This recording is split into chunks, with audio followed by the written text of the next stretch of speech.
So we finally brought home a plane. Behind me is 1-2 Kilo Alpha Kitfox Super Sport 7, and it is surreal to have finally gotten here, own a plane. It's in the hangar. I plan to do a whole video about the experience just to kind of relay some of that information. It's by no means going to be comprehensive. It's just my experience. Every airplane buying experience is probably a little different, has its own challenges, its ups and downs. I just wanted to talk about some of the things that I didn't know going into buying a plane, especially, you know, this specific kind of plane, and maybe it helps some people. Maybe it's just entertaining, I don't know. But today we're just going to give you a quick introduction to the airplane and go flying. All right, so like I mentioned before, it is a Kitfox Super Sport 7. I believe it was built in 2010. It has a 912IS fuel-injected Rotax engine in it. But that is not the original engine. This airplane has some special history in the Kitfox world. It started as a mule at the factory where they would try out different engines and, you know, some different configurations for the Kitfox Model 7 in general. And so this used to have a Rotax radial in it. Then it went to a Lycoming, I believe, and then I think it had one other 912 in it before the IAS, maybe a ULS. We got 26-inch Alaska bushwheel air streaks on there.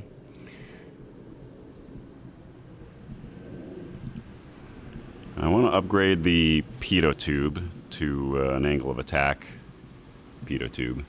One kind of cool thing about this Kitfox is Flaperons, which, if you don't know what a Flaperon is, it's a combination flap and aileron all in one control surface. This one is symmetrical. You can see the camber is the same on the top as it is the bottom. Not all of the Flaperons are like this. Some of them look like a wing, where there's a flatter bottom than there's the top.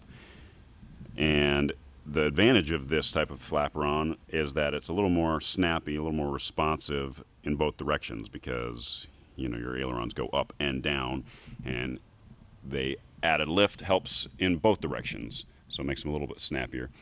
We've got tinted glass all around.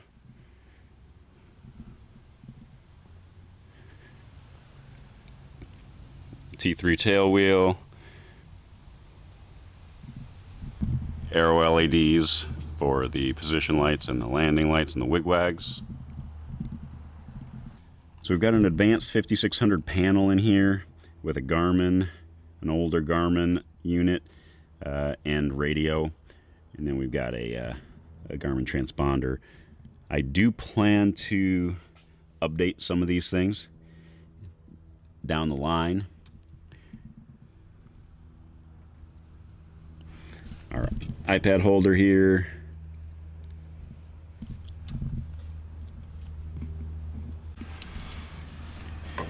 Kind of a cool throwback brown two-tone colorway, brown and black.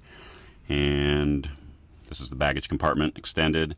You can pop that panel off of its Velcro strip right there and put longer items in the back. Nothing heavy, but certainly longer items if you needed to put them back there. Cover for the glass if you're going to wrap it up. Your tie downs if you need to bring your own dig in tie downs, sleeping bag, pad, first aid kit, and my flight bag back there, which we'll talk about in another video. Headsets, and I have this out because we're about to go get gas. Throw some Decalin in there, and then I'll put that back in the baggage compartment. So there you have it. Quick introduction to November 1-2 Kilo Alpha. I'm gonna go get some gas and get in the air.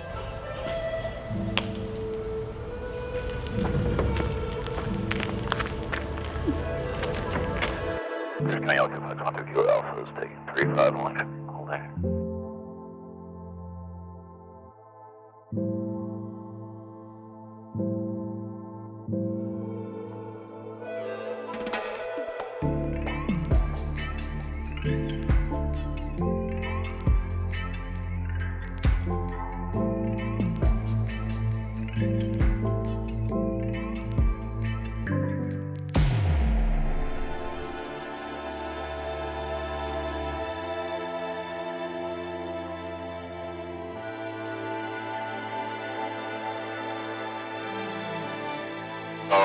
This area in general is pretty popular for flight training activity, so we have to keep an eye out.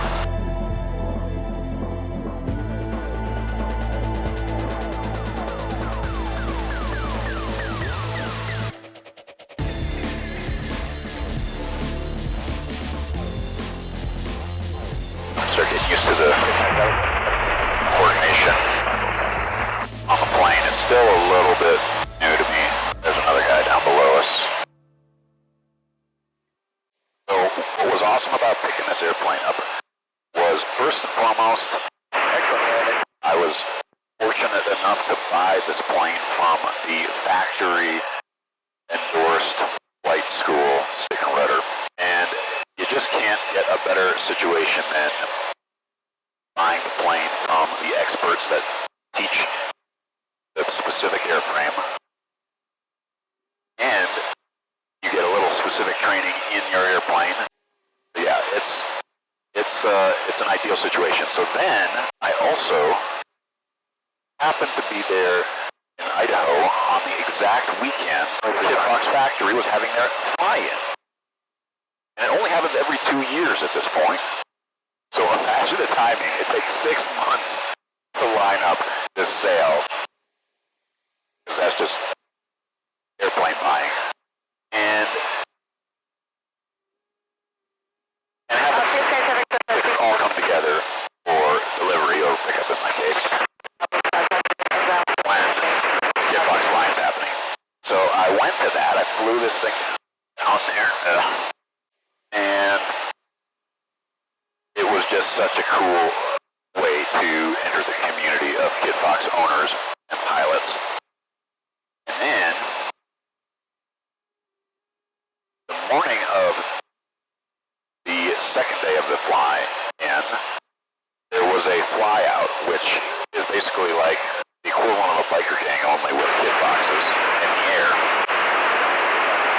Basically a guided tour of half a dozen different strips and airports in the Idaho backcountry, which is really how you want to, and until you have a ton of experience, I guess, how you really want to move into an area you're not familiar with, particularly in the backcountry, because, without a guide, there's a lot of things that the local knowledge that you don't really know about, and with somebody showing you the right way to enter the patterns for these strips, and, the altitudes and approaches,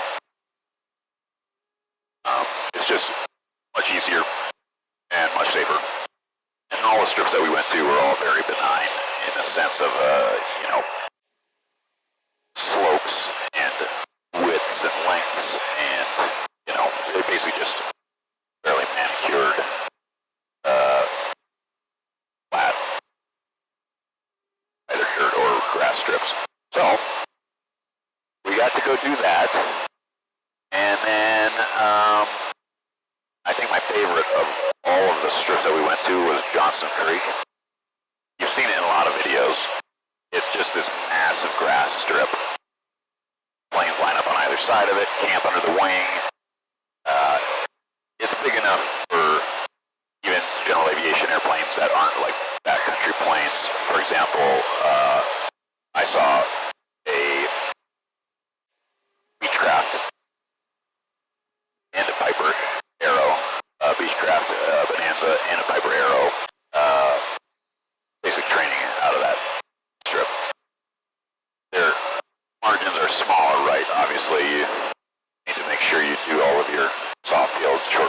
procedures in planes like that because they aren't as forgiving as this one. This one's much lighter, bigger tires, takes off faster, lands faster, sooner, in a shorter amount of time and distance. So, yeah, so that's probably the highlight, was going to that strip. It's so famous. You've seen it in all these videos.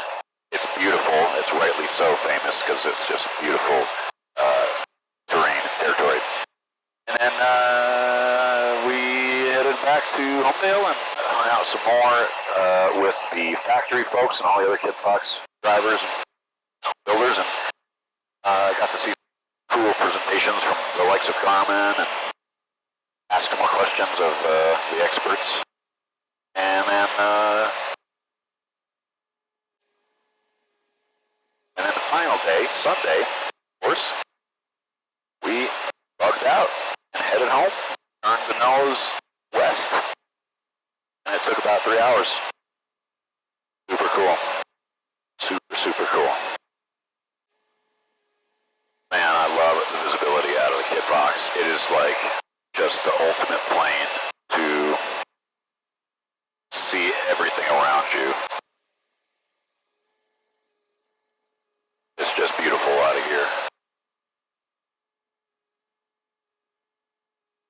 So we've got some forestry cutaway areas or logging areas, which would be like, landable spots in emergency. They're probably horrible to actually land on because of all of the debris and all of the plot that you basically be rolling over, broken branches, stumps that are probably big enough to rip gear off.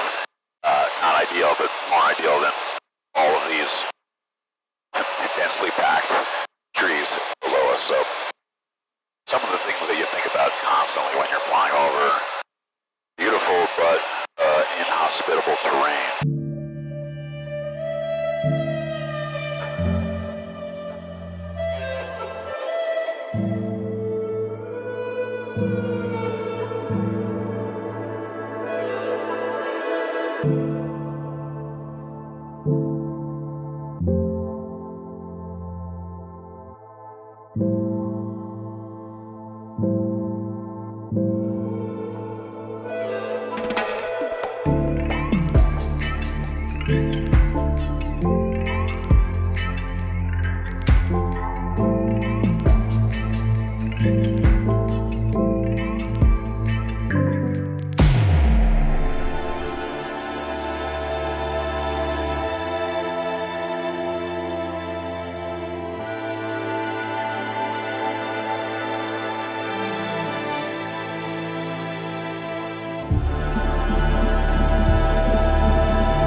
Okay, guys, well, that is the first Washington flight of 12 Kilo Alpha from home base.